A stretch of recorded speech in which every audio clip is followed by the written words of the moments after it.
What do you feel like Coach McDaniels has done?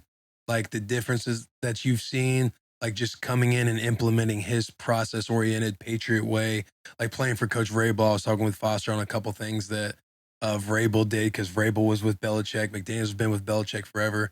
Like, what are some things that have really like stood out to you that's like helped you be like, oh, this is that dude? Yeah.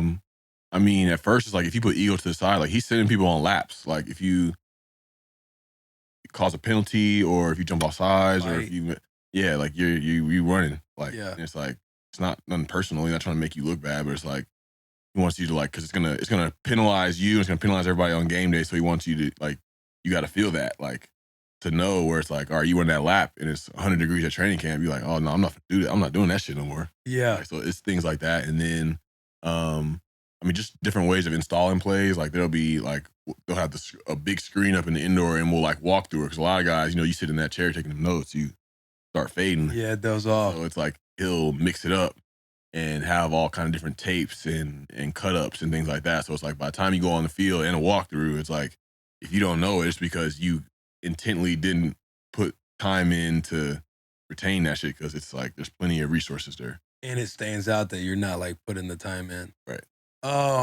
How exciting is it to have fucking Devontae Adams added to the squad and Chandler I don't Jones? think anybody would be mad at those pickups, just the Bro, guys. Hunter Renfro gets re-upped. Like, y'all got a little squad, man. Yeah. Are Should you excited? yeah, yeah. It should be explosive for sure. Do It's you just have like certain goals for yourself, like individually? Are you a um big goal guy? Because I when I was listening to your conversation with the fellas on the pivot, you talked about like journaling a lot and not necessarily having like specific goals for a day or a week or something like that. Like, are you a big goal guy? Or are you more of like you spoke on being in tune more with principles? yeah, yeah. I just move by principles because it's like like certain goals, like maybe a lot of guys said are results based, and it's like I feel like no matter what I may put in, no matter how much I may give, like those results may not happen. Like I really don't have that much control over what the end result looks like. But for me, I know I can control like what preparation looks like, what effort looks like, what my attitude looks like. And with those three things, I have those hitting on, the level that they should be on. I feel like the results will take care of themselves because I could go out there and be like, oh yeah, 1,500 yards. Then I can have 1,349 yards and be like, it was a failure. And it's like, I don't think that that's, conductive towards just my peace of mind and how I live my life. I'll just, I can live with the results as long as, like I said, I'm prepared and I have good effort and my attitude is there and just keep it as simple as that and just enjoy the people that I'm playing the game with and just let that take care of itself. Yeah. Do you feel like that's hard at times? Yeah, Like last year, for instance, like, you were 1,000 yard cat up until you got injured last year. right. You landed like shy of 700 last year, but with 5 weeks of playing, like you probably like if you're a guy who has a goal of like I'm gonna have 1,000 yards like every year, and you don't make that last year because you're injured, like Right. is when stuff like that happens, is it hard to where you have to like lean into that process oriented mindset that you created for yourself, or has it become so natural to where you really just weren't tripping off that? Yeah, it's a little bit of both. Last year, I feel like if there's a season that I learned the most from, it was just with life. It was last year. Really? Um, just because, there's certain points of the year, it's like you get the beginning of the year in that first game against Baltimore, where it was just like I think I had like 19 targets in the game. Oh And yeah, then you it's was on like my fantasy team. and then it's I was like there.